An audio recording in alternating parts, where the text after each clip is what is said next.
നമസ്കാരം. ലേഡീസ് ബാൻഡിലേക്ക് എല്ലാ പ്രേക്ഷകർക്കും സ്വാഗതം. തിങ്കളാഴ്ചകളിൽ ലേഡീസ് ബാൻഡിൽ സ്ത്രീകളുടെ ആരോഗ്യ വിഷയവുമായി ബന്ധപ്പെട്ട സെക്ഷൻ ആയിരിക്കും ഉണ്ടാവുക എന്നുള്ളത് പ്രേക്ഷകർക്ക് അറിയാവുന്ന കാര്യമാണ്. ഇന്ന് നമ്മൾ സംസാരിക്കാൻ പോകുന്നത് പ്രിമച്വർ ബർത്തിനെ കുറിച്ചാണ്. 9 മാസത്തെ പ്രസവ കാലയളവിനെ കുറിച്ച് നമുക്ക് എല്ലാവർക്കും അറിയാവുന്ന കാര്യമാണ്. എന്നാൽ അതിനു മുമ്പ് ഒരു കുഞ്ഞ് ജനിച്ചാൽ എന്ത് സംഭവിക്കും? പ്രിമച്വർ ബർത്ത് അഥവാ മാസം തികയാതെ കുഞ്ഞ് ജനിച്ചാൽ ഉണ്ടാകുന്ന ആശങ്കകളെ കുറിച്ച് പ്രത്യേകിച്ച് എടുത്തു പറയേണ്ടതില്ലല്ലോ. തൂക്കക്കുറവ് മുതൽ പ്രതിരോധ ശേഷിക്കുറവ് വരെ കുഞ്ഞ് നേരിടേണ്ടി വരുന്നത് നിരവധി വെല്ലുവിളികളാണ്. ആശുപത്രികളിൽ തന്നെ തുടർന്ന് കുഞ്ഞ് പൂർണ്ണ ആരോഗ്യം വീണ്ടെടുക്കുന്നത് വരെ ശ്രദ്ധിക്കേണ്ട ഒരുപാട് കാര്യങ്ങളുണ്ട്. ഇന്ന് ഈ വിഷയമാണ് നമ്മൾ സംസാരിക്കുന്നത്. എന്നോടൊപ്പം പ്രേക്ഷകരുടെ സംശയങ്ങൾക്ക് മറുപടിയുമായി ചേരുന്നത് തിരുവനന്തപുരം കിംസ് ഹെൽത്ത് ഹോസ്പിറ്റലിലെ കൺസൾട്ടന്റ് നിയോനാറ്റോളജിസ്റ്റായ ഡോക്ടർ ജ്യോതി പ്രഭാകറാണ്. സ്വാഗതം ഡോക്ടർ ലേഡീസ് ബാൻഡിലേക്ക്. പ്രേക്ഷകർക്കും സംശയങ്ങൾ ചോദിക്കാവുന്നതാണ്. അതിനായി സ്ക്രീനിൽ കാണുന്ന നമ്പറിൽ വിളിക്കാം. ഡോക്ടർ, നമ്മൾ ഈ പറഞ്ഞ പ്രിമച്വർ ബർത്ത്, അപ്പം ഈ മാസം തികയാതെയുള്ള പ്രസവം എന്ന് പറയുമ്പോൾ ഈ ഐഡിയൽ ആയിട്ടുള്ള ടൈം എപ്പോഴാണ് എന്നുള്ളതാണ് അവിടുത്തെ ഏറ്റവും പ്രധാനമായ ചോദ്യം എന്ന് എനിക്ക് തോന്നുന്നു. എപ്പോഴാണ് ഒരു ഐഡിയൽ ഡെലിവറി ടൈം എന്ന് പറയുന്നത്? നമ്മൾ പ്രീ ടേം ഡെലിവറിയുടെ ഡെഫിനിഷൻ നേരത്തെ കുറേ നാൾ മുമ്പ് വരെയൊക്കെ നമുക്കൊരു 37 ആഴ്ച കഴിഞ്ഞാൽ, മാസത്തിനെക്കാട്ടിലും ആഴ്ച കണക്കാണ് നമ്മൾ പറയുന്നത്. അപ്പോൾ ഒരു 37 വീക്സ് കഴിഞ്ഞാൽ അതിന് മുമ്പുള്ള ഡെലിവറീസിനെയാണ് നമ്മൾ പ്രിമച്വർ ഡെലിവറീസ് എന്ന് പറഞ്ഞുകൊണ്ടിരുന്നത്. ഇപ്പോൾ ആ ഡെഫിനിഷൻ അങ്ങനെ തന്നെ ആണെങ്കിലും ആ കൺസെപ്റ്റ് ഒത്തിരി മാറി. ഇപ്പോൾ നമ്മൾ എങ്ങനെയൊക്കെ ആണെങ്കിലും 39 ആഴ്ച വരെ നമുക്ക് ഇപ്പോൾ മദറിൻ്റെയും ബേബിയുടെയൊക്കെ കണ്ടീഷൻ വെച്ച് നമുക്ക് മുന്നോട്ട് കൊണ്ടുപോകാൻ പറ്റുവാണെങ്കിൽ 39 ആഴ്ച കംപ്ലീറ്റ് ചെയ്തതിന് ശേഷം ഡെലിവറി ചെയ്യുന്നതായിരിക്കും ഏറ്റവും അഭികാമ്യം. ഈ പ്രിമച്വർ ബർത്ത് ഈ ചില ആളുകൾക്കാണ്, ചില സ്ത്രീകളിൽ മാത്രമാണ് ഇത് കണ്ടുവരുന്നത്. എന്തുകൊണ്ടായിരിക്കാം ഇങ്ങനെ പെട്ടെന്ന് നേരത്തെ ഒരു ഡെലിവറി? ചിലർക്ക് ഈ 6 മാസമാകുമ്പോൾ പോലും ഡെലിവറിയിലേക്ക് കടക്കേണ്ട ഒരു സാഹചര്യം ഉണ്ടാകാറുണ്ടല്ലോ. അത് എന്തുകൊണ്ടാണ്? അത് ഭൂരിഭാഗം കേസസിൽ നമ്മൾ സ്പോണ്ടേനിയസ് ഡെലിവറി എന്ന് പറയും. പ്രത്യേകിച്ച് ഒരു പോയിൻ്റ് ഔട്ട് ചെയ്യാനായിട്ടുള്ള ഒരു റീസൺ ഉണ്ടാകത്തില്ല. അപ്പോൾ അത് മിക്കവാറും ആ മദറിൻ്റെ യൂട്രസ് സംബന്ധമായിട്ടുള്ള എന്തെങ്കിലും കാര്യങ്ങളാവാം, അല്ലെങ്കിൽ പ്ലാസൻ്റ. അപ്പം ബേബിയുടെ ഹെൽത്തിന് ഏറ്റവും ഇമ്പോർട്ടൻ്റ് മദറും ബേബിയായിട്ടുള്ള കണക്ഷൻ എന്ന് പറഞ്ഞാൽ പ്ലാസൻ്റയാണ്. അപ്പോൾ പ്ലാസൻ്റയുടെ ഹെൽത്തിനെ സംബന്ധിക്കുന്ന എന്തെങ്കിലും കാര്യങ്ങൾ കൊണ്ടാവാം, അല്ലെങ്കിൽ ബേബിയുടെ കാരണങ്ങൾ കൊണ്ടാവാം. മിക്കവാറും കാര്യങ്ങൾ സ്പോണ്ടേനിയസ് ആയിട്ട് തന്നെ ഡെലിവറി വരും. അതിന് നമുക്ക് ചില കണ്ടീഷൻസ്, ഇപ്പം മദറിൻ്റെ ഹെൽത്തോ ബേബിയുടെ ഹെൽത്തോ നമ്മൾ വളരെ കോംപ്രമൈസ്ഡ് ആണ്, അപ്പോൾ നമുക്കത് പ്രഗ്നൻസി കണ്ടിന്യൂ ചെയ്യാൻ പറ്റുന്നില്ല. അങ്ങനത്തെ ഒരു സിറ്റുവേഷൻ ആണെങ്കിൽ നമ്മൾ പ്ലാൻഡ് ആയിട്ട് തീരുമാനിക്കുന്ന ഒരു ഡെലിവറി ആയിരിക്കും. അതേസമയം ഭൂരിഭാഗം കേസസിലും നമ്മൾ സ്പോണ്ടേനിയസ് ആയിട്ട് ലീക്കിംഗ് വരുന്നു, യൂട്രൈൻ കൺട്രാക്ഷൻസ് വരുന്നു, പ്രസവത്തിൻ്റെ ലക്ഷണങ്ങളൊക്കെ കാണിക്കുന്നു, അങ്ങനെ ഡെലിവറി ചെയ്യുന്ന കാര്യമായിരിക്കാം മിക്കവാറും ഉണ്ടാവുന്നത്. അതിനും ഡെഫിനറ്റായിട്ട് എന്തെങ്കിലുമൊക്കെ റീസൺ, നമ്മൾ ഈ കാര്യങ്ങളൊന്നും ഇല്ലയെന്ന് പറയുന്നതിനകത്തും നമ്മൾ വിചാരിക്കുന്നത് ചിലപ്പോൾ എന്തെങ്കിലും ഇൻഫെക്ഷൻസ് ആകാം, അല്ലെങ്കിൽ ഈ ബേബിയെ യൂട്രസിൻ്റെ അകത്ത് കൊണ്ടുപോകുന്ന ഹോർമോണൽ ചേഞ്ചസ് ഒക്കെ ഉണ്ട്, അതിൽ വരുന്ന വ്യതിയാനങ്ങളായിരിക്കാം. ചിലപ്പോൾ യൂട്രസിൻ്റെ അനോമലീസ്, ഇപ്പോൾ സെപ്റ്റേറ്റ് യൂട്രസോ അല്ലെങ്കിൽ അങ്ങനത്തെ കണ്ടീഷൻസിൽ പ്രിമച്യൂരിറ്റി നേരത്തെ അങ്ങനെ വരാറുണ്ട്. മൾട്ടിപ്പിൾ പ്രഗ്നൻസീസ്, ഇപ്പോൾ ഒരുപാട് നമ്മൾ ഫെർട്ടിലിറ്റി ട്രീറ്റ്മെൻ്റ് ഒക്കെ വരുമ്പോൾ മൾട്ടിപ്പിൾ പ്രഗ്നൻസീസ് വരുമ്പോൾ അതൊരു റീസൺ ആകാറുണ്ട്. പിന്നെ അമ്മയുടെ ഹെൽത്ത്, അതും ഇമ്പോർട്ടൻ്റ് ആണ്. ഇപ്പോൾ അമ്മയുടെ ഹെൽത്ത് വളരെ വളരെ ഇമ്പോർട്ടൻ്റ് ആണ്. അപ്പോൾ അമ്മയ്ക്ക് ഹൈപ്പർ ടെൻഷൻ അല്ലെങ്കിൽ വേറെ ഡയബറ്റീസ് മുതലായ അസുഖങ്ങളൊക്കെ ഒരു റീസൺ ആയേക്കാം. ഭൂരിഭാഗം കേസസിലും ഈ സ്പോണ്ടേനിയസ് ഓൺസെറ്റ് ഓഫ് ലേബർ ആയിരിക്കാം നമുക്ക് പ്രത്യേകിച്ചൊരു റീസൺ. അതുകൊണ്ട് എപ്പോഴും നമ്മൾ ഒരു അൺപ്ലാൻഡ് ആയിരിക്കാം. ഫാമിലിക്ക് തന്നെയും ഇതൊരു ഓൾ ഓൺ എ സഡൻ നമ്മൾ ഒട്ടും പ്രതീക്ഷിക്കാതെ വരുന്നതായിരിക്കാം ഒരു പ്രിമച്വർ ബർത്ത്. ആരും എക്സ്പെക്ട് ചെയ്യാത്ത കാര്യമായിരിക്കാം. ഡോക്ടർ, ഈ സമീപകാലത്തായിട്ട് ഇത്തരത്തിലുള്ള കേസുകൾ വർദ്ധിച്ചു വരുന്നതായിട്ട് തോന്നുന്നുണ്ടോ? അങ്ങനെയുണ്ടോ? അതിനെക്കാട്ടിലും നേരത്തെയും ഉണ്ടായിരുന്നിരിക്കാം ഇതേപോലെ. സമീപകാലത്ത് വന്നുള്ള ചേഞ്ചസ് എന്ന് പറഞ്ഞാൽ നമുക്ക് നേരത്തെയൊക്കെ നമ്മൾ മേ ബി ഒരു കിലോ 28 ആഴ്ചയൊക്കെ കഴിഞ്ഞുള്ള കുഞ്ഞുങ്ങളെ നമുക്ക് രക്ഷപ്പെടുത്താൻ പറ്റുന്നുണ്ടായിരുന്നുള്ളൂ. ഇപ്പോൾ ഒരുപാട് അഡ്വാൻസസ് വന്നിട്ടുണ്ട്. അപ്പോൾ അത് വെച്ചിട്ട് നമുക്ക് നമുക്കിപ്പോൾ ഒരു 26 ആഴ്ച ഒക്കെയുള്ള കുഞ്ഞുങ്ങളെ നമുക്ക് വളരെയധികം കെയർ കൊടുക്കാനും അവർക്ക് നല്ലൊരു ഔട്ട്കം ഉണ്ടാക്കാനും ഒക്കെ 26 വീക്സ് കഴിഞ്ഞാലൊക്കെ പറ്റും. ഈവൻ നമുക്ക് എല്ലാവിധ ഫെസിലിറ്റീസ് ഉണ്ടെങ്കിൽ നമ്മളിപ്പോൾ 24 ആഴ്ച 25 ആഴ്ച അങ്ങനെയൊക്കെയുള്ള ബേബീസ് ഇപ്പോൾ വളരെ നാൾ കൂടെ കിട്ടിയ ഒത്തിരി ഇൻഫെർട്ടിലിറ്റി ട്രീറ്റ്മെൻ്റ് ഒക്കെ കഴിഞ്ഞ് വരുന്ന ആയിരിക്കും മിക്കവാറും ഇത്രയും ലോ ജസ്റ്റേഷനിൽ വരുന്ന പ്രിമച്വർ ബേർത്ത്സ് എന്ന് പറയുന്നത്. അപ്പോൾ അങ്ങനെയുള്ള സിറ്റുവേഷൻസിലും നമുക്ക് ഇത്രയും ചെറിയ ബേബീസിന് ഇപ്പോൾ ഒരു 500 കിലോ ഉള്ള ബേബിയൊക്കെ വളരെ കെയർഫുള്ളായിട്ട് വളരെ കെയറോടുകൂടി വളരെയധികം മോണിറ്ററിങ്ങോടുകൂടി നമുക്ക് അത്രയും ചെറിയ ബേബീസിനെയൊക്കെ രക്ഷപ്പെടുത്താൻ പറ്റുന്നുണ്ട്. പിന്നെ ഇപ്പോൾ നമ്മൾ കൂടുതൽ അറിയുന്നുണ്ട്. നമുക്ക് നേരത്തെയൊക്കെ ഇതൊക്കെ അബോഷൻസൊക്കെ ആയിട്ട് അങ്ങ് പോവുമായിരുന്നു. ഇപ്പോൾ നമ്മൾ ആ കെയർ കൊടുക്കാൻ തുടങ്ങിയതും നമ്മൾ ഇത്രയും ലേറ്റായിട്ട് ഇപ്പോൾ 28 ആഴ്ച അല്ല അതിന് താഴെയുള്ള ബേബീസിനെയൊക്കെ നമ്മൾ കെയർ കൊടുക്കാൻ തുടങ്ങിയതും ഒക്കെ ഉണ്ട്. അപ്പോൾ അതുകൊണ്ടും കൂടി ആയിരിക്കാം ചിലപ്പോൾ നമുക്ക് ഈ പ്രിമച്വർ ബേർത്ത്സ് കൂടിപ്പോയോ അതോ പിന്നെ ഇൻഫെർട്ടിലിറ്റി ട്രീറ്റ്മെൻറ്റും ഒക്കെ ഉണ്ടാവും. അപ്പോൾ അതൊക്കെ ആയിരിക്കും അതിൻ്റെ റീസൺ. ഡോക്ടർ, അപ്പം ഇങ്ങനെ മാസം തികയാതെ കുഞ്ഞ് ജനിക്കുമ്പോൾ ആ കുഞ്ഞിന് നമുക്ക് പ്രത്യക്ഷത്തിൽ കാണാൻ കഴിയുന്ന ഒരു പ്രശ്നം എന്ന് പറയുന്നത് തൂക്കക്കുറവാണ്. അതല്ലാതെ ഉണ്ടാകുന്ന ആരോഗ്യ പ്രശ്നങ്ങൾ, ഈ അവയവങ്ങളൊന്നും പൂർണ്ണ തോതിൽ വളർച്ചയിൽ എത്തില്ല എന്നുള്ളത് ഒരു പ്രധാനപ്പെട്ട ആശങ്കയാണല്ലോ. അപ്പോൾ മറ്റെന്തൊക്കെ പ്രശ്നങ്ങളാണ് ഉണ്ടാകുന്നത്, അതെങ്ങനെയാണ് പരിഹരിക്കുന്നത്? അതിന് നമുക്ക് ഏറ്റവും വേണ്ടത് ഈ മാസം തികയാതെ വരുന്ന വെച്ചാൽ ഞാനിപ്പോൾ കൂടുതൽ പറയുന്ന തീരെ 28 ആഴ്ചയിലൊക്കെ താഴെ വരുന്ന കുഞ്ഞുങ്ങളാണെങ്കിൽ കുഞ്ഞുങ്ങൾക്ക് വെന്റിലേറ്റർ സപ്പോർട്ട്, ബ്രീത്ത് ചെയ്യാനുള്ള സപ്പോർട്ട് വേണമായിരിക്കും.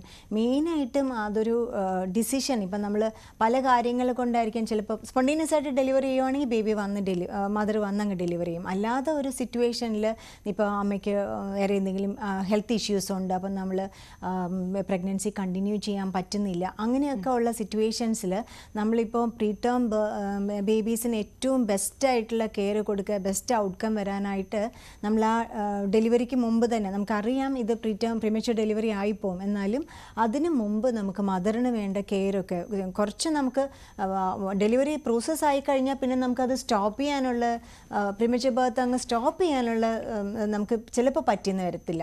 അല്ലെങ്കിൽ നമ്മൾ വളരെ കെയർഫുള്ളായിട്ട് ഹോസ്പിറ്റലിൽ അഡ്മിറ്റ് ചെയ്ത് ഒരു മൾട്ടി ഡിസിപ്ലിനറി ടീമായിരിക്കും. നമ്മൾ കൂടുതൽ സ്കാൻസ് വേണമായിരിക്കും, ബേബിയുടെ ഹെൽത്തിനെ അമ്മയുടെ ഹെൽത്ത് മോണിറ്റർ ചെയ്യാനുള്ള സ്കാൻസ് ഒക്കെ വെച്ചിട്ട് ടൈമിംഗ് ഓഫ് ഡെലിവറി അത് വളരെ വളരെ ഇമ്പോർട്ടൻ്റ് ആണ്. അപ്പോൾ ഈ ഒരു സിറ്റുവേഷൻ കഴിഞ്ഞാൽ അമ്മയുടെ ഹെൽത്തോ അല്ലെങ്കിൽ ബേബിയുടെ ഹെൽത്ത് കോംപ്രമൈസ്ഡ് ആയി പോവും.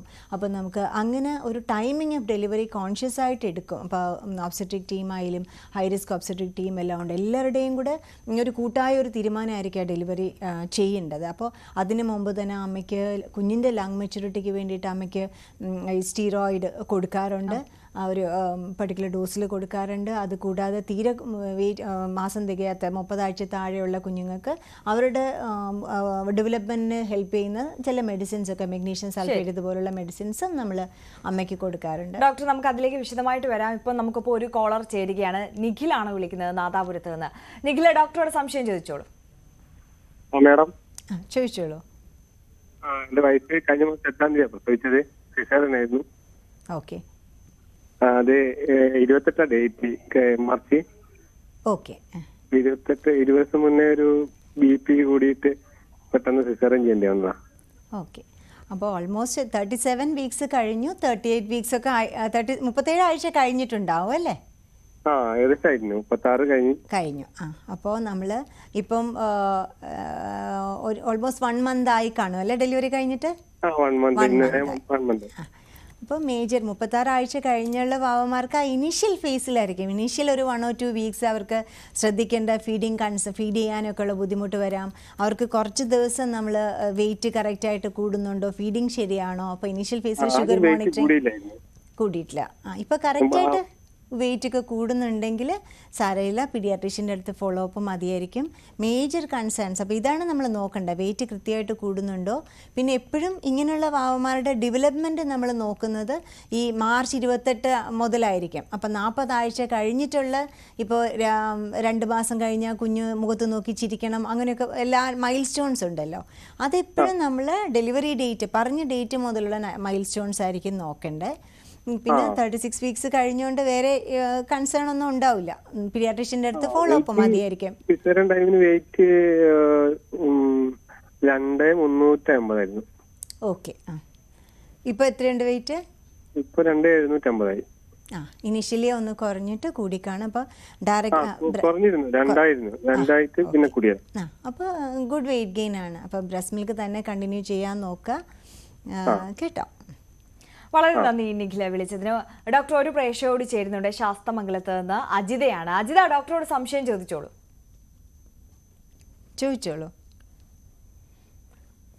കോള് കട്ടായിരിക്കുകയാണ് ഡോക്ടർ. അപ്പം നമ്മളുടെ ഈ പ്രധാനപ്പെട്ട ഒരു കൺസേൺ എന്ന് പറയുന്നത് നേരത്തെ സൂചിപ്പിച്ചതുപോലെ തന്നെ ഈ കുഞ്ഞിന്റെ വളർച്ചയെക്കുറിച്ചാണ്. അപ്പോൾ അതിലൊരു പ്രധാനപ്പെട്ട കാര്യം ഈ ബ്രെയിൻ ഡെവലപ്മെന്റ് ആണല്ലോ ഡോക്ടർ. അപ്പോൾ കൃത്യമായ ഒരു ബ്രെയിൻ ഡെവലപ്മെന്റ് ഈ നേരത്തെ ജനിക്കുന്ന കുഞ്ഞുങ്ങൾക്ക് ഉണ്ടാകുമോ എന്നുള്ള വലിയ ആശങ്കയുണ്ട്. ഭാവിയിൽ അത് അത്തരത്തിലുള്ള പ്രശ്നങ്ങളിലേക്കൊക്കെ നയിക്കുമോ എന്നുള്ളൊരു ആശങ്കയുണ്ട്. അതിന്റെ ഒരു വാസ്തവം എങ്ങനെയാണ്? തീർച്ചയായിട്ടും ബ്രെയിൻ്റെ എല്ലാ ഓർഗൻ്റെയും ഡെവലപ്മെൻറ്റ് മാക്സിമം നടക്കുന്ന പ്രഗ്നൻസിയിലെ അവസാനത്തെ 3 മാസത്തിലാണ്. അപ്പോൾ ഈ 28 ആഴ്ച ഒക്കെ മുമ്പ് വരുന്ന കുഞ്ഞുങ്ങൾ അവരുടെ സമയം മുഴുവൻ ചിലപ്പോൾ NICUലായിരിക്കാം. അപ്പോൾ ആ സമയത്തെ കെയർ വളരെ ക്രൂഷ്യലാണ്. അപ്പോൾ എല്ലാ ട്രീറ്റ്മെൻറ്റും കെയറും കൊടുക്കുന്നത് ബേബിയുടെ മൊത്തമായിട്ടുള്ള ഗ്രോത്ത് മാത്രമല്ല ഡെവലപ്മെൻറ്റും എല്ലാം മുന്നിട്ടായിരിക്കും നമ്മുടെ ന്യൂനറ്റോളജി സർവീസസ്. എല്ലായിടത്തും അങ്ങനെ തന്നെ ആയിരിക്കും. അപ്പോൾ അത് ഞാൻ നേരത്തെ പറഞ്ഞ ബ്രെയിൻ ഡെവലപ്മെൻറ്റിന് വേണ്ടിയിട്ടുള്ള ട്രീറ്റ്മെൻറ്റ് നമ്മൾ പ്രഗ്നൻസി ഡെലിവറി ടെർമിനേഷന് സമയമാകുമ്പോൾ തന്നെ അമ്മയ്ക്ക് അതിനുള്ള കൊടുത്തിരിക്കും.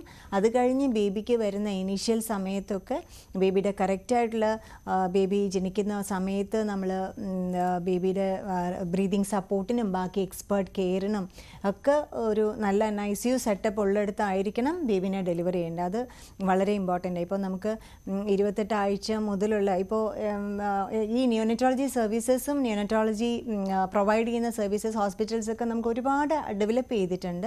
അതെപ്പോഴും ശ്രദ്ധിക്കുക. നമുക്ക് 28 ആഴ്ച താഴെയുള്ളിടത്ത് നമുക്ക് ഇതേപോലെ വളരെ കെയർഫുള്ളായിട്ടുള്ള ട്രീറ്റ്മെൻ്റ് ആയിരിക്കും വേണ്ടത്. കണ്ടിന്യൂസ് മോണിറ്ററിങ് ഉണ്ടായിരിക്കണം. ഇപ്പോൾ ബ്രെയിൻ ഡെവലപ്മെൻറ്റും ബാക്കി എല്ലാ ഓർഗൻസും നമ്മൾ ICU സെറ്റപ്പ് എന്ന് പറയുന്നത് തന്നെ നമുക്ക് കോംപ്ലിക്കേഷൻസ് വരാം. എല്ലാത്തിനും നമ്മൾ മൾട്ടിപ്പിൾ വെന്റിലേറ്റർ ഉണ്ടായിരിക്കാം. പിന്നെ ഫീഡ് കൊടുക്കാനായിട്ട് മൾട്ടിപ്പിൾ കോംപ്ലിക്കേറ്റഡ് ലൈൻസ് അങ്ങനെയൊക്കെ വേണ്ടി വരും. അപ്പോൾ ഓരോ സമയവും നമ്മൾ വളരെ കെയർഫുള്ളായിട്ട് മോണിറ്റർ ചെയ്യേണ്ട സിറ്റുവേഷനാണ്. അപ്പോൾ റൗണ്ട് ദ ക്ലോക്ക് നമ്മൾ അവരെ ഇങ്ങനെ കണ്ണിൽ എണ്ണയൊഴിച്ച് നോക്കുന്ന പോലെ അതേപോലെയുള്ള കെയർ വേണം ഈ വാവമാർക്ക്. അപ്പോൾ ഏകദേശം ഒരു 12 ആഴ്ച 28 ആഴ്ച താഴെ ഏകദേശം 40 ആഴ്ച വരെയൊക്കെ NICU കെയർ ഉണ്ടാവും. അപ്പോൾ അവരുടെ ബ്രെയിൻ കറക്റ്റായിട്ട് ഡെവലപ്പ് ചെയ്യുന്നുണ്ടോ അതിന് ഏറ്റവും ബെസ്റ്റ് ബ്രസ്റ്റ് മിൽക്ക് തന്നെ ആയിരിക്കും. അപ്പോൾ ഈ മദർ ബേബി സെപ്പറേറ്റഡ് ആയിരിക്കുമല്ലോ. അപ്പോൾ അതൊരു പ്രധാനപ്പെട്ട ആശങ്കയാണ്. കാരണം ഇത്തരത്തിൽ നേരത്തെ ജനിക്കുന്ന കുഞ്ഞുങ്ങൾ NICUലായിരിക്കുമല്ലോ ഉണ്ടാവുക. അപ്പം ഈ കുഞ്ഞിന്റെ ഭക്ഷണം എങ്ങനെയാണ് ബ്രസ്റ്റ് ഫീഡ് ചെയ്യുക എന്നുള്ള വലിയൊരു ആശങ്കയുണ്ട്. പിന്നെ അല്ലാതെ ഉള്ള സിന്തറ്റിക് എന്ന് വിളിക്കാൻ പറ്റുമെന്നറിയില്ല, ഫോർമുലേറ്റഡ് മിൽക്ക് അങ്ങനെയല്ലേ ഡോക്ടർ പറയാ, അതാണല്ലോ കൂടുതൽ കൊടുക്കുന്നത്. ആ ഒരു സാഹചര്യം അങ്ങനെ ആയതുകൊണ്ട് തന്നെ. അപ്പോൾ അത് കുഞ്ഞിന് ഭാവിയിൽ എന്തെങ്കിലും ദോഷം വരുത്തുവോ, ആരോഗ്യത്തെ ബാധിക്കുമോ എന്നുള്ളൊരു ആശങ്ക കൂടി ഉണ്ടല്ലോ. പ്രീ ടേം ഡെലിവറി ആണെങ്കിൽ നമുക്ക് ഫോർമുല മിൽക്ക് വേണമെന്നൊന്നുമില്ല. അപ്പോൾ നമുക്ക് ഈ മദർ ബേബി സെപ്പറേറ്റഡ് ആണെങ്കിലും ഇപ്പോൾ അമ്മയ്ക്ക് ആദ്യം മുതൽ തന്നെ ബ്രസ്റ്റ് മിൽക്ക് എക്സ്പ്രസ് ചെയ്യാനുള്ള സംവിധാനമൊക്കെ ഉണ്ട്. അപ്പോൾ ആദ്യം തന്നെ ബ്രസ്റ്റ് മിൽക്ക് എക്സ്പ്രസ് ചെയ്യുക. മദറിന് ഒരുപാട് സ്ട്രെസ്സൊക്കെ ഉള്ള സമയമായിരിക്കും, ടോട്ടലി അൺഎക്സ്പെക്റ്റഡ് ആയിരിക്കും. അപ്പോൾ അവർക്ക് സപ്പോർട്ട് കൊടുക്കുക. ബ്രസ്റ്റ് മിൽക്ക് ആദ്യം കിട്ടുമ്പോൾ തന്നെ അത് തന്നെ ബേബീനെ കൊടുക്കാൻ. അപ്പോൾ എല്ലാ ബേബിയും അത് ടോളറേറ്റ് ചെയ്യണമെന്നുമില്ല. അപ്പോൾ ബേബിയുടെ ഇത്രയും സ്മോൾ ബേബീസ് ആകുമ്പോൾ ചിലപ്പോൾ ആ ഫീഡ് അങ്ങനെ ടോളറേറ്റ് ചെയ്യാൻ പറ്റത്തില്ല. അപ്പോൾ ഫോർമുല മിൽക്ക് ചിലപ്പം അവർക്ക് അക്സെപ്റ്റ് ചെയ്യാൻ പറ്റത്തില്ല. വയറ് പെരുക്കം, വോമിറ്റിങ് അങ്ങനെയൊക്കെ വന്നേക്കാം. അപ്പോൾ ഏറ്റവും ബെസ്റ്റ് നമുക്ക് എത്ര വോളിയം കിട്ടുന്നോ അത് ബ്രസ്റ്റ് മിൽക്ക് കൊടുക്കുക. അതൊരു കൃത്യമായിട്ടുള്ള അളവിലായിരിക്കും നമ്മൾ കൂട്ടിക്കൊണ്ടുവരുന്നത്. വളരെ കെയർഫുള്ളായിട്ട് ബേബി അത് ടോളറേറ്റ് ചെയ്യുന്നുണ്ടോ എന്ന് നോക്കിയിട്ടായിരിക്കും കൂട്ടിക്കൊണ്ടുവരുന്നത്. അത് കൂടാതെ തന്നെ നമുക്കിപ്പോൾ ബ്രെയിനിന് ഈ സമയത്ത് ബ്രെയിൻ വളർച്ചയ്ക്ക് നമുക്ക് പ്രോട്ടീന് ഫാറ്റ് ഒക്കെ വേണം. ന്യൂട്രീഷൻ നമ്മൾ ഗ്ലൂക്കോസ് ഫീഡ് എടുക്കുന്ന പോലെ തന്നെ. അപ്പോൾ അത് കൃത്യമായിട്ടുള്ള അളവിൽ ബേബിക്ക് വേണ്ടുന്ന അളവിൽ ഗ്ലൂക്കോസും പ്രോട്ടീനും ഫാറ്റും ഒക്കെ നമ്മൾ IV ആയിട്ട് കൊടുക്കുന്നുണ്ട്. അതിൻ്റെ കൂടെ ബ്രസ്റ്റ് മിൽക്കും കൊടുക്കാറുണ്ട്. അപ്പോൾ ഇതെല്ലാം വരുമ്പോൾ ന്യൂട്രീഷൻ ഒരുവിധം കവർ ചെയ്ത് പോവും. പിന്നെ ഇതൊന്നും തികയുന്നില്ല എന്നുണ്ടെങ്കിലായിരിക്കും നമുക്ക് ഫോർമുല മിൽക്കിൻ്റെ ആവശ്യം വരാറുള്ളൂ.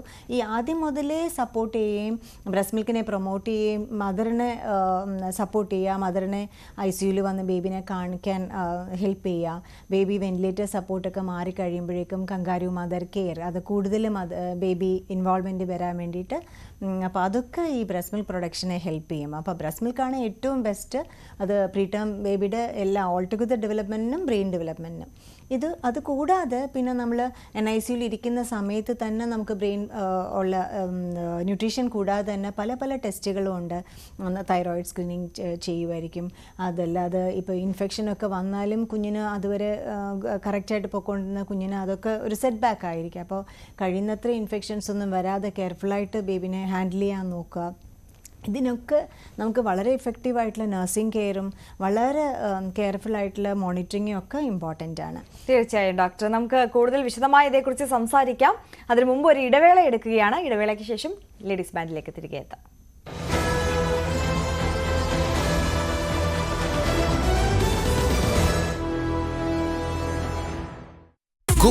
CPM-ന് ഇക്കാര്യത്തിൽ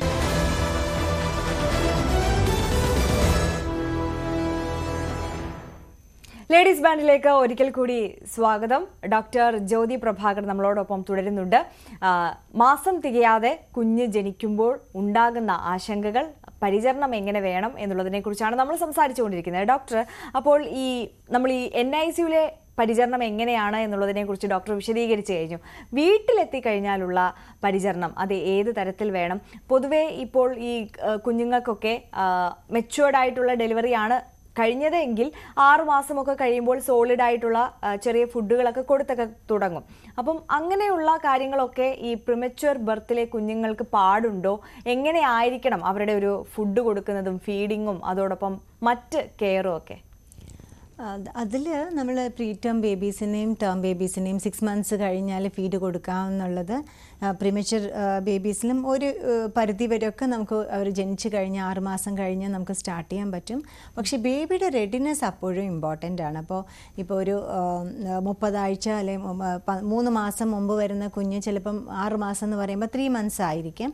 അപ്പോൾ എല്ലാവരും പറയുന്ന 3 മന്ത്സ്, അപ്പോൾ ജനിച്ച 6 മാസം മുതൽ തന്നെ തുടങ്ങാം. പക്ഷേ എപ്പോഴും ബേബിയുടെ ഒരു ഡെവലപ്മെൻറ്റിലൂടെ നോക്കണം നമ്മൾ. അപ്പോൾ 6 മാസം കഴിയുമ്പോൾ നമ്മുടെ സാധാരണ കുഞ്ഞുങ്ങൾ കഴുത്തൊക്കെ നന്നായിട്ട് ഉറയ്ക്കുമായിരിക്കും, നന്നായിട്ട് സ്വളോ ചെയ്യാൻ പറ്റുമായിരിക്കും, സെമി സോളിഡ്സ് ഒക്കെ ഇറക്കാൻ പറ്റുമായിരിക്കും. പ്രീ ടേം ബേബീസിനെ നമ്മൾ ഓഫർ ചെയ്യാം. പക്ഷേ കുഞ്ഞ് സേഫായിട്ട് കുഞ്ഞ് സ്വളോ ചെയ്യണം, കുഞ്ഞ് അങ്ങനെ ചോക്ക് ചെയ്യുന്നില്ല, ചുമയ്ക്കുന്നില്ല, ഇതൊക്കെ നമ്മൾ എൻഷുർ ചെയ്യണം. അപ്പോൾ അവർക്ക് കഴിക്കാൻ ഫീഡിങ് പ്രോബ്ലംസ് തീർച്ചയായിട്ടും കുഞ്ഞ് ചെറിയ ബേബീസിന് കാണാറുണ്ട്. അവർക്ക് സ്പിറ്റിങ് കാണാറുണ്ട്, ഇറക്കാതെ ഇരിക്കുക, സ്വോളോയിങ് പ്രോബ്ലംസ് കാണാറുണ്ട്. അപ്പോൾ അങ്ങനെയൊക്കെ ഉണ്ടെങ്കിൽ തീർച്ചയായിട്ടും ഹെൽപ്പ് ചോദിക്കണം. പിന്നെ കെയർഫുള്ളായിട്ട് ഇപ്പോൾ ആദ്യം നമ്മൾ ഈ ബ്രസ്റ്റ് മിൽക്കൊക്കെ ഈ ഇത്രയും സെപ്പറേഷൻ ഉണ്ടെങ്കിൽ അവർ മിക്കവാറും ഡെലിവറി കഴിഞ്ഞ് വീട്ടിൽ പോകുന്ന സമയമാകുമ്പോൾ, അപ്പോൾ NICU കെയർ എല്ലാം കഴിഞ്ഞ് ഡിസ്ചാർജ് ചെയ്യുന്ന സമയമാകുമ്പോൾ മിക്കവാറും ബേബീസിന് ഡയറക്റ്റ് ബ്രസ്റ്റ് ഫീഡ്സ് പറ്റുമായിരിക്കാം. അല്ലാത്തവർക്ക് ഫുൾ ഓറൽ പാലഡ ഫീഡ്സോ ബോട്ടിൽ ഫീഡ്സോ ഒക്കെ ആയിരിക്കും. അപ്പോൾ ഫുള്ളി സ്റ്റേബിളായിട്ടായിരിക്കും ബേബീസ് ഡിസ്ചാർജ് ചെയ്ത് പോകുന്നത്. അത് കഴിഞ്ഞിട്ട് അപ്പോഴും നമുക്കറിയാം അവരുടെ ആ റെഡിനെസ് ടു ഫീഡ്, അവർ നന്നായിട്ട് സാധാരണ ബേബീസ് എടുക്കുന്ന പോലെ നന്നായി സക്ക് ചെയ്യുന്നുണ്ടോ, ഒരു ഷോർട്ട് ടൈമിൽ, അപ്പോൾ ഒരു 5-10 മിനിറ്റിനുള്ളിൽ അവർ ഹോൾ വോള്യൂം ഫീഡ് എടുക്കുന്നുണ്ടോ. അപ്പോൾ അത് ഇനിഷ്യലി തന്നെ നമുക്ക് ആ ബേബിയുടെ റെഡിനെസ്, അതോ കുറേ സമയം എടുത്തിട്ടാണോ നിർത്തിയാണോ കുടിക്കുന്നത്, അവർക്ക് ബുദ്ധിമുട്ടുണ്ടാവുന്നുണ്ടോ, ശ്വാസമുട്ടുണ്ടാവുന്നുണ്ടോ, ഇതൊക്കെ നമുക്ക് മനസ്സിലാവും. അപ്പോൾ അങ്ങനത്തെ ഒരു ഇഷ്യൂ ഇല്ലാത്ത നന്നായിട്ട് ഫീഡ് എടുക്കുന്ന ബേബീസൊക്കെ ആണെങ്കിൽ നമുക്ക് അവരെ ഒരു കറക്റ്റഡ് ഏജ്, ഒരു 4 മന്ത്സ് ഒക്കെ ആകുമ്പോൾ, കറക്റ്റഡ് ഏജ് എന്ന് പറഞ്ഞാൽ അവരുടെ EDC എക്സ്പെക്റ്റഡ് ഡേറ്റ് കഴിഞ്ഞിട്ടുള്ള, ഇപ്പോൾ 12 ആഴ്ച മുമ്പ് ജനിക്കുന്ന കുഞ്ഞാണെങ്കിൽ 3 മാസം ആയിരിക്കും.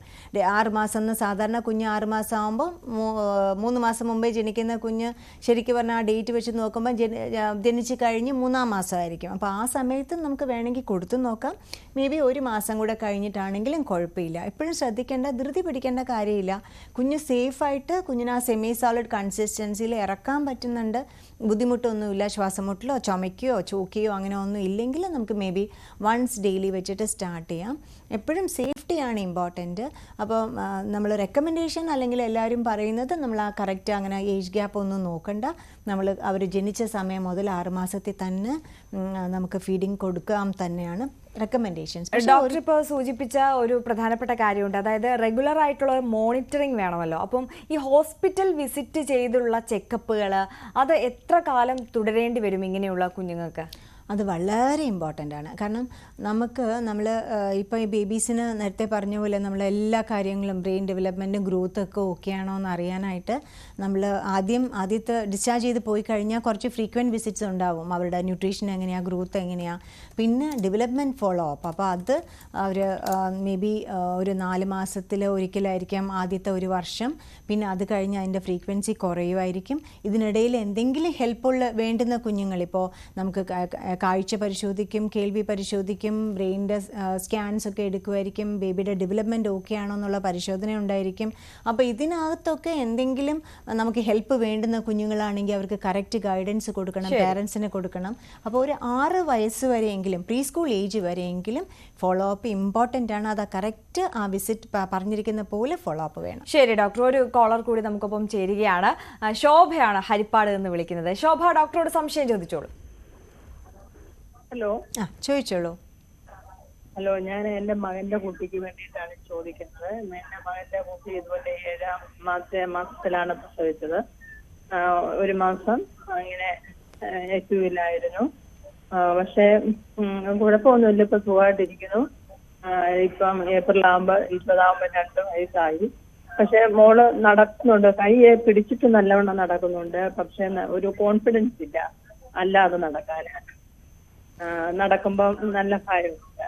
അത് എന്താണെന്ന് അറിയാനായി. അത് ഇപ്പോൾ 28 ആഴ്ച എന്തായാലും ഒരു 1.5-2 വയസ്സായെന്നല്ലേ പറഞ്ഞത്.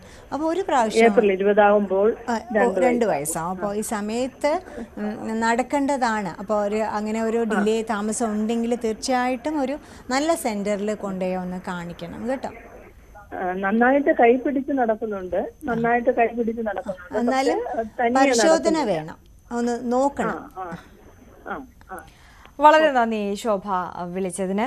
ഡോക്ടർ, നമ്മളിപ്പം പറഞ്ഞൊരു കാര്യമുണ്ട്, അതായത് കുഞ്ഞിൻ്റെ ഫ്യൂച്ചർ, അതാണ് എല്ലാവർക്കും ആശങ്കയുള്ളൊരു കാര്യം. അതായത് ഈ ബ്രെയിൻ ഡെവലപ്മെൻറ്റ് പൂർണ്ണമായിട്ടുണ്ടാകുമോ എന്നുള്ള ആശങ്കയുണ്ട്. അപ്പോൾ അതുകൊണ്ട് തന്നെ ഭാവിയിൽ കുഞ്ഞിന് ഇതുമായി ബന്ധപ്പെട്ട് എന്തെങ്കിലും പ്രശ്നങ്ങൾ ഉണ്ടാകുമോ, പഠന വൈകല്യം ഉണ്ടാകുമോ, അങ്ങനെ ഒരുപാട് ആശങ്കകളുണ്ടല്ലോ.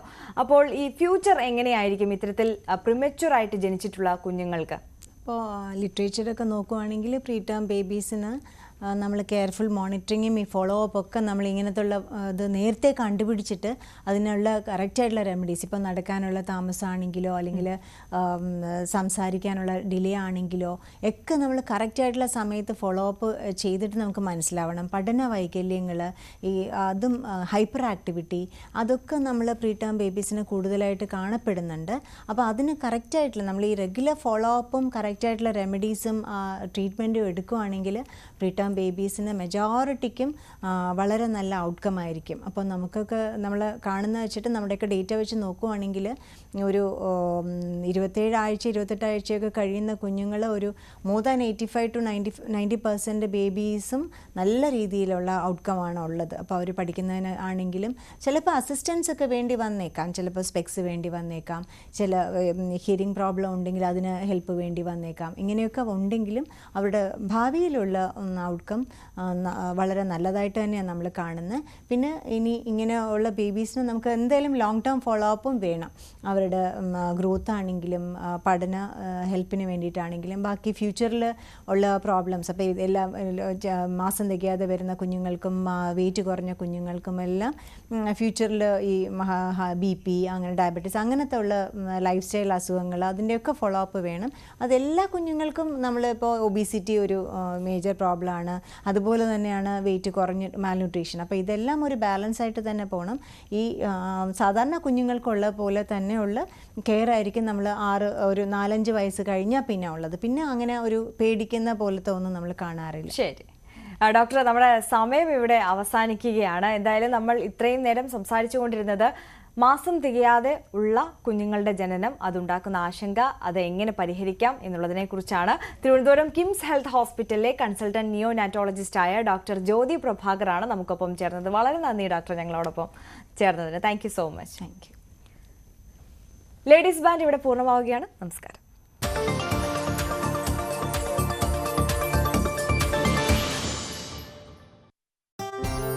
അറസ്റ്റിലായിട്ടുണ്ട്.